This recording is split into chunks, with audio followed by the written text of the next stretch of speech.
welcome back to yet another episode of the Graduate Series podcast. On today's episode, I have Zara, a doctor, entrepreneur, and founder of Kangi.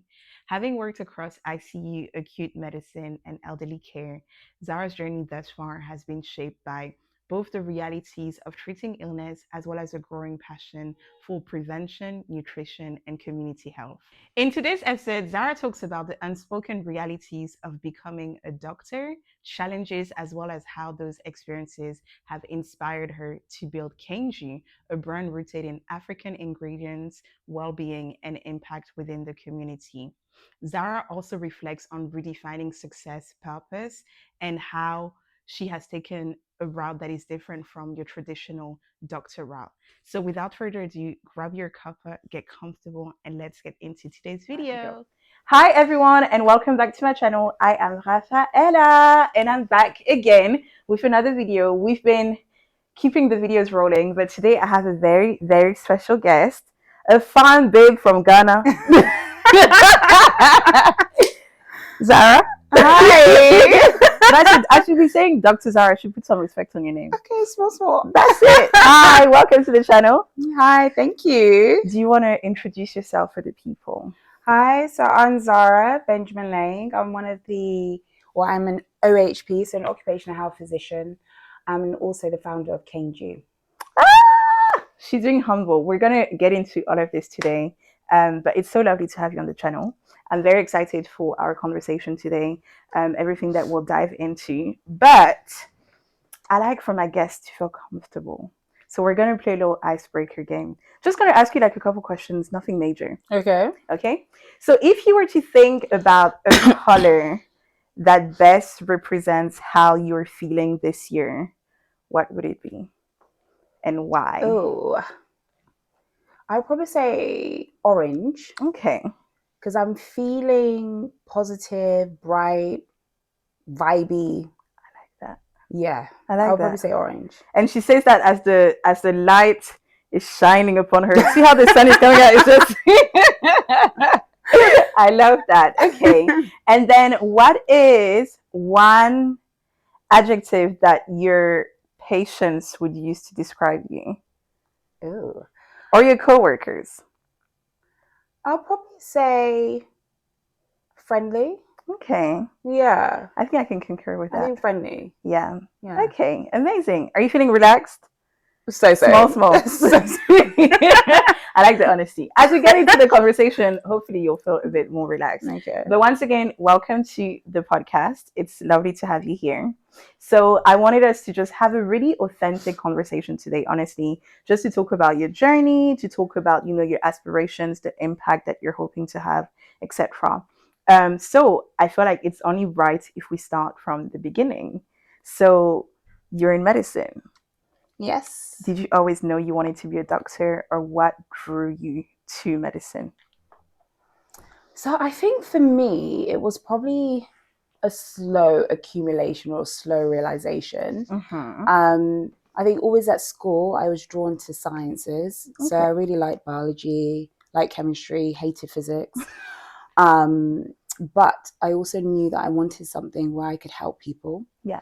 But it was just figuring out what. Mm. And then I had people in my family that were doctors. Yeah. And then I think I just kind of went that way naturally. Yeah. Just because I like science. I was reasonably okay at it. And clearly more than reasonably okay. So yeah. Okay, so you had doctors around you. Yeah. So you see, that's actually really interesting, because I feel like most of the people who I meet these days, they went into medicine, but they didn't have any doctors or anything. So when you saw that, did that not make you feel like, seeing the realities of medicine, and that's something that we'll dive into, was that not something that was potentially daunting? In fact, that's what inspired you instead of scaring you away.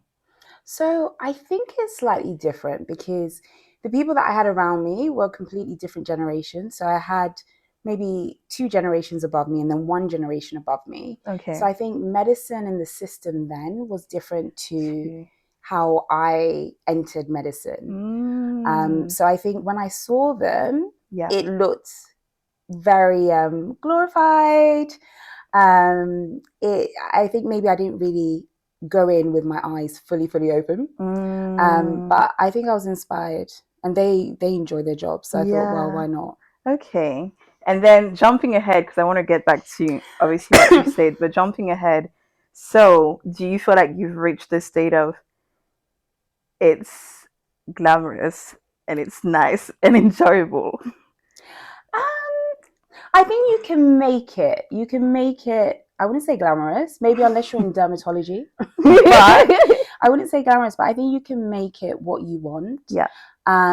So I think I'm at a place where it's working for me. And I think that's all I could hope for, really. Exactly. Yeah. Absolutely. I love that. Okay. And then, so there's a lot that isn't said out loud when it comes to becoming a doctor. You touched upon some of that, but obviously, thinking about the emotional weight, thinking about the pressure, even sometimes like identity shifts in terms of who you come across, what specialty you're into, the different rotations and stuff. So, what do you think are some of the unspoken truths that you think more people should be prepared for if they go into medicine, especially for our generation? I think you touched upon emotional side of medicine. Yeah. I think that's a major one. So when you're in medicine, you do come across, or you do help people, and sometimes on their worst days, whether it be grief, death, or even sometimes on their best days. Yeah. But it's a lot to, I think, process sometimes.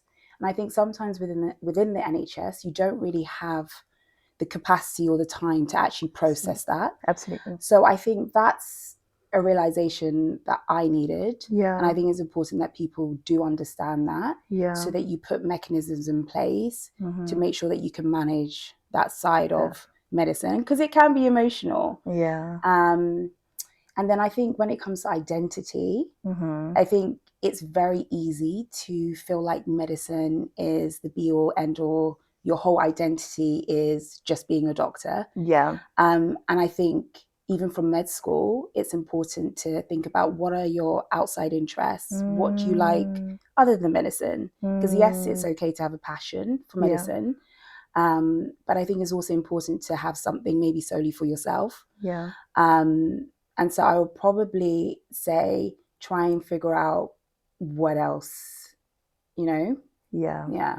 And you know what I love about what you said is so we previously had in this season of the graduate series another doctor coming to talk, and she literally touched upon the things that she does outside of her GP practice, and then how those things are also used as coping mechanism, but also she touched upon that whole identity and not making it your entire personality. In fact, she said she doesn't want to be known as Dr. Deborah. She wants to be known as just Deborah, so like that people don't. Yeah, exactly. It's important. It Wow. really is. Yeah. So then, what do you think are things that you have put in place then to address those things successfully? Not have your identity solely based on medicine, as well as deal with the emotional weight of things.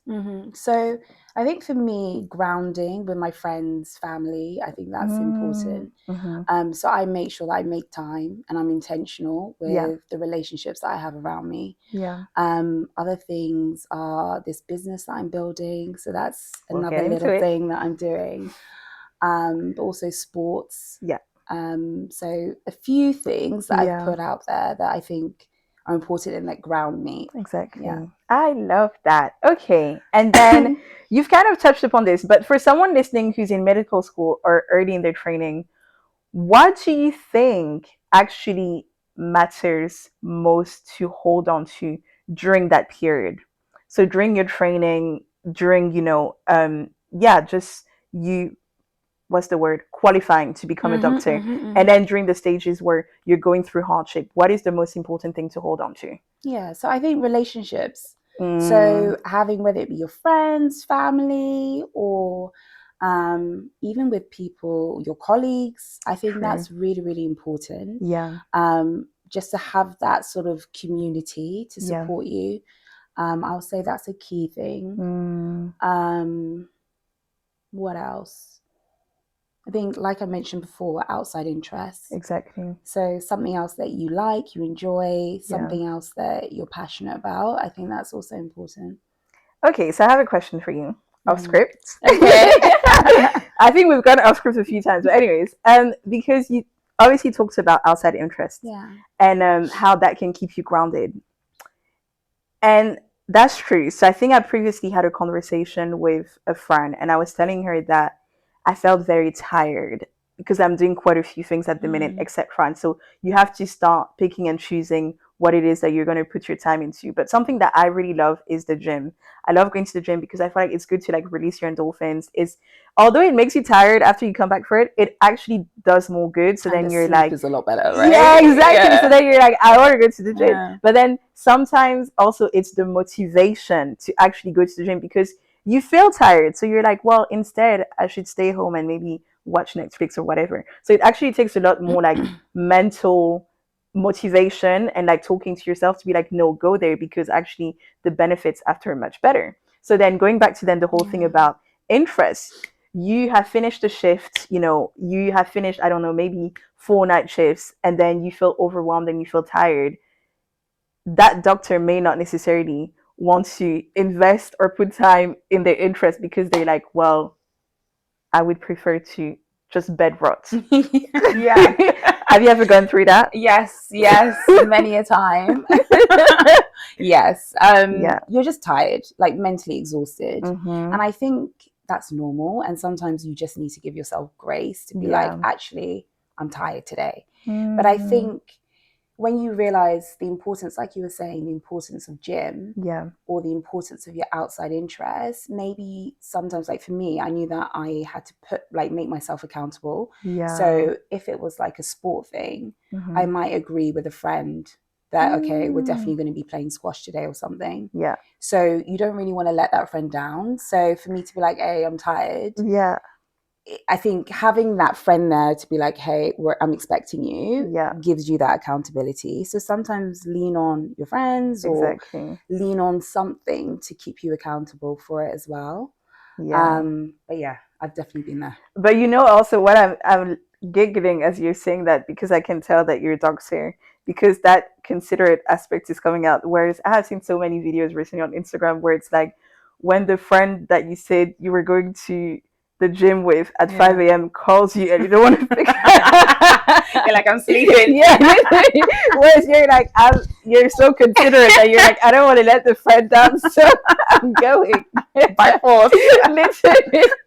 But I love it, and then in the end you actually feel better. And then you get bonding time. You get like 2 for the price of 1. Exactly. I love that. But okay, so now I would like us to turn the conversation a bit more to your career trajectory and journey a little bit more. So you've worked across intense specialties. Actually, before we go into that, what are the specialties? Oh, that's a lot. And why did you choose those specialties? So basically within medicine, you have to do foundation year training. So those are your first 2 years after you graduate. And you basically go through loads of rotations.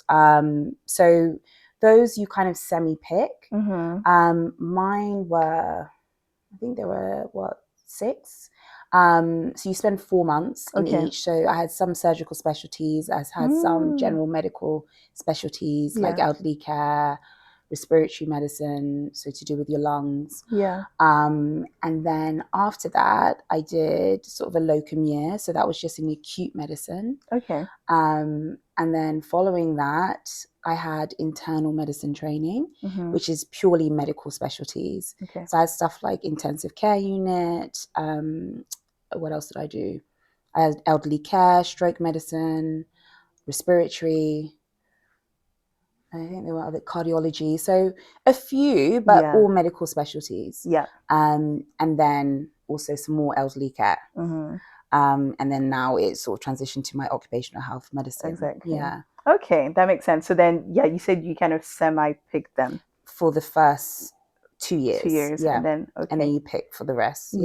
Okay. And then, can you take us back to a moment that really stretched you, where you had to grow really quickly, or where you potentially even question your decision to go into those specialties? Especially because they're quite intense. Probably like most medics, my first specialty as a doctor, so even probably my first month at least practicing as a doctor, because I think you just feel overwhelmed. Well, I know I felt overwhelmed. Yeah. It felt like baptism by fire. When you first go in, you're like, well, what do I do? Are there gaps in my knowledge? This is not how it was supposed to be, like in the textbook. So I just throw you in the deep end. Yeah. So I think that probably made me question, wait, am I doing the right thing? Am I in the right specialty? Should I be a doctor? Yeah. But then with time and also with support from other people as well, you kind of get used to it. Okay. So I think that's probably one moment in which I questioned myself. Yeah. Maybe a moment that perhaps resonated with me and made me grow would be a case that I dealt with during COVID, actually. Right. It was a lady, she was a lady, 35-year-old, who, I think she was Jamaican, but basically presented to hospital during the midst of COVID because she had fibroids. Okay. So with fibroids, it's quite common amongst Black Afro-Caribbean women. And her fibroids were causing shortness of breath. She was also getting a lot of pain, bloating, so quite significant. But because of COVID, she had actually missed a lot of her appointments, right. Or they weren't followed up. And then when we investigated, it turned out that the fibroids had actually turned cancerous. Ooh. So when we saw her, she was sort of end stage cancer. Oh, no. And unfortunately, she died. And I think for me, I think it sort of taught me how, or it made me grow in terms of how to grieve professionally, because that was quite I wouldn't say traumatic, but it was a case that's definitely, That's terrible. That is really sad. Because you touched upon that prevention, and I know that, so I'm in a completely different field in financial services, but sometimes we talk about, just the prevent, promote, respond, and how people, sometimes it's better to tackle issues at the prevention stage. But I also know that sometimes within the community, people may be a bit more reluctant. Most people may tend to fall in the respond stage, if that makes sense, as opposed to the prevent, because of different experiences or within the healthcare system. And so I kind of wanted to ask you, how do you think that we can help with education within our communities to actually advise people to not let it get to the stage, for example, when something has spread? Obviously for the lady that's different, but for people, for example, who have certain symptoms or whatever, and you're like, go to the doctor, like, I don't want to go. And then they kind of neglect it, either because of time or because of a lack of trust in like healthcare, and then it manifests into something much deeper later. How can we, be the viewers, myself, advocate for people to be better educated so that we can tackle certain issues at the prevention stage? Does that make sense? I think it's a difficult one, because I think amongst communities, culture is really important, and it's something that's difficult to, I don't want to say debunk, but to sort of penetrate.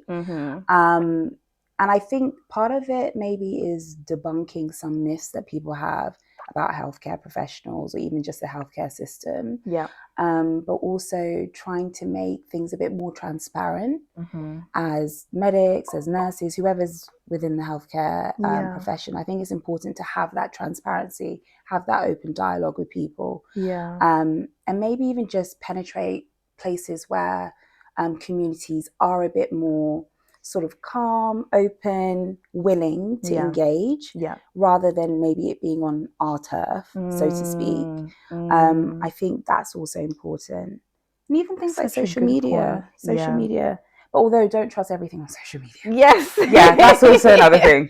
Just make sure it's a credible source. Exactly. I think that's such a good point about, not being on your turf, as in being on a hospital turf, but actually going to other spaces and really just breaking down those barriers. That's so interesting. And then, so at what point did you start to feel that treating illness wasn't enough and that you wanted to move upstream into prevention and nutrition? Was it that lady? I think she was probably a contributing factor.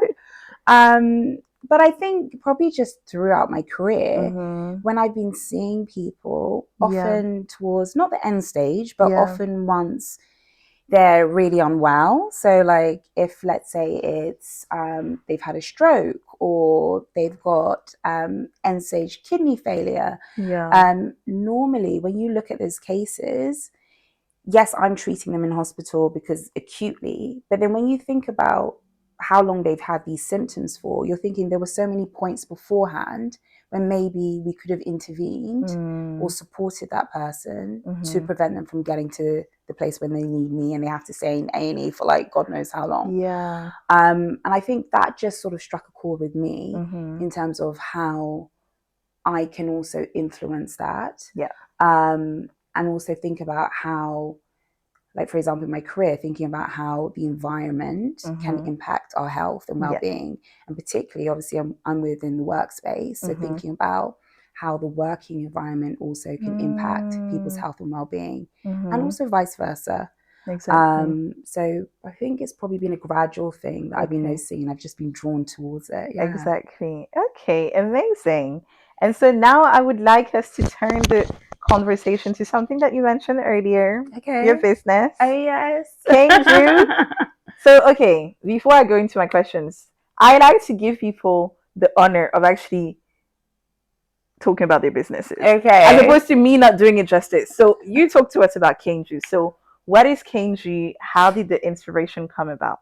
Okay, so in short, so you can do it in long if you want. I don't think that's getting you. So it's essentially a premium sparkling drinks brand rooted in African ingredients.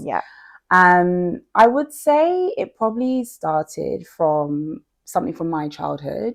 So my grandma and I always used to chew sugarcane in Ghana. I love sugarcane. And just that memory of chewing sugarcane, although it's tough, but it's sweet, it's natural, it's also really healthy. And so thinking about that, it made me start thinking about the kind of ingredients that I grew up around. So things like hibiscus, baobab, obviously ginger's a staple. And just thinking about how those ingredients are nourishing in its natural form. And essentially, it made me think also about how it's just missing from the UK drinks market, especially in a culturally authentic way. So that kind of combination of me wanting to see our ingredients in the UK drinks aisles, but also in an authentic way, kind of led me to creating Caneju. So that's what I'm building at the moment. So it's pre-launch, but the drinks are amazing. So we've had tastings. People love it. Why wasn't I invited? I need to invite you to the next one. You'll be at the next one. You should be a diplomat. I love that. I mean, it sounds amazing. And like, like when every single ingredient that you mentioned are things that I can attribute to like a certain chapter in my childhood because I grew up back on the African continent. So I really love that. And I feel like there'll definitely be like a demand for that as well. But then I suppose then the question is, do you feel like your medical background has played any part in what you're building with Kangi, especially in terms of like identifying the specific nutrients and, you know, the amounts, etc.? Yeah, so I think me as a medical professional, I think it's really important because I'm in the health and well-being space. It's really important that whatever I'm producing is not going to do harm. So even just in the way I'm approaching the drink, so there's not going to be any artificial ingredients. We're all using sort of real ingredients, no refined sugar as well, because as we know, that can increase risk of inflammation, obesity, cancer as well. So I'm just making sure that it's a generally healthy drink, but not in the functional space. Like it should taste amazing, but also that it's not really doing harm. So a drink that people can reach for comfortably, but it also aligns with their health goals. I really love that because I feel like, you know, earlier you talked about social media and not being misinformed, and then obviously your background and what you're doing. And I feel like a lot of times these days you have all these different drinks that come out, and let's say it's someone who, I don't know, they tried a diet, it worked for them, so they're like, let me push it out and actually make a brand out of it. And sometimes like, what is the nutritional value in this, and where is the research and the evidence? So then I really love the fact that you said that a lot of these things, and for us the viewers and anyone out there, is just to know that there's the health professional that is behind that, and that, you know, they're giving the right ingredients, the right, you know, information as well, so that it doesn't cause more harm than good. And it's not about, you know, just another brand or another trend or whatever exactly else. Because that's what I'm trying to avoid. I don't want our ingredients to be another wellness trend, because in their natural form they're so healthy anyway. But it's about making sure that we're putting the right ingredients, the right amounts, and like I say, not doing harm. Exactly. Oh, that's amazing. Okay, and then so now linking it back to what you're doing at the minute, so everything, and then actually reflecting on your journey so far. Do you think that your definition of success has changed over time? And in terms of the kind of impact that you wanted to have going into medicine, do you feel that that has expanded and diversified, or it's still the same in terms of the target audience, the impact, and the legacy that you leave behind? That's a very loaded question. Weighty question. Yeah. So what was the first part? So the first one was reflecting on your journey so far. Has your definition of what a successful doctor you would be changed? Yes, I would say. I think prior to practicing medicine, I thought a successful doctor has to be a consultant. They have to be running around the hospital, working till 3, 4 a.m. Like, to me, that's what I thought. That was the image I had in my head as to that's a successful doctor. That's definitely changed for me. I think there is success in prioritizing yourself as well within medicine, so that you can then also be the best for your patients. I think that's part of what success looks like to me. Also, I think for me personally, it's about setting my goals and then achieving them. So I have my own individual success pathway, and I think that's what I'm working towards. I love that. And then the second part was in terms of what you wanted your impact and your mission to be when you started medicine. Has that diversified, expanded? Do you think it's still the same in terms of, for example, the lives that you want to touch, the legacy that you want to leave behind? Or, is it the same or has it changed? I think when I started medicine, I wouldn't say I had like some big dream to like create so much impact. I would probably say it was very simple in the sense of, I wish I could just help someone or make them feel a bit better. So very basic, but I feel like I'm achieving that. And I think it's expanded in the sense of, I know now, especially within the preventative space, there are a few things that I do want to do, especially in Ghana, which is where I'm from, which, God willing, I'll be able to work towards in the next few years. But so I think I'm still there on that journey, but I think it's expanded in terms of the type of impact I want to create since when I started. I love that. And even with Caneju, like when you think about, the African ingredients that you're using, as at the root of every drink, and think about potentially even like importing, exporting, and how that can provide, a sustainable income for some communities out there, but also just putting our continent on the map and actually, different people being able to explore a little taste of Africa, just a little bit in the drink. And that's I love that you touched up on the sustainability side of things, because that's something that's really important to me. So we're really going to be trying to work with smallholder farmers as well when we're sourcing our ingredients, just to make sure that we can increase the sustainability within their communities by obviously providing a fair wage, but also making sure that the practices that they're using are sustainable to help them as communities. So that's really important. That's amazing. Because I feel like I've heard different people doing different things, but I've never heard that. So that's amazing. Well, I wish you continued success. Exactly. Guys, drink Kangi. Help support. Okay, and then final question. So what is one thing that your journey has taught you that you hope gives someone else who's watching permission to take a similar path? I would probably say that I think people shouldn't be afraid to sort of steer away from what's the traditional path. I think as a medic, I thought, like I mentioned before, I thought that the only path was probably working in the NHS, becoming a consultant, and then spending my days until I'm retired in the NHS. And I think people shouldn't be fearful of sort of not doing that. Yeah. Like there's no, don't feel like it's a failure if you don't want to go down the specialty route or become a consultant or basically just do the NHS route. Yeah. Because there's so many other things that you can do outside of medicine. Absolutely. Especially if you've got that degree.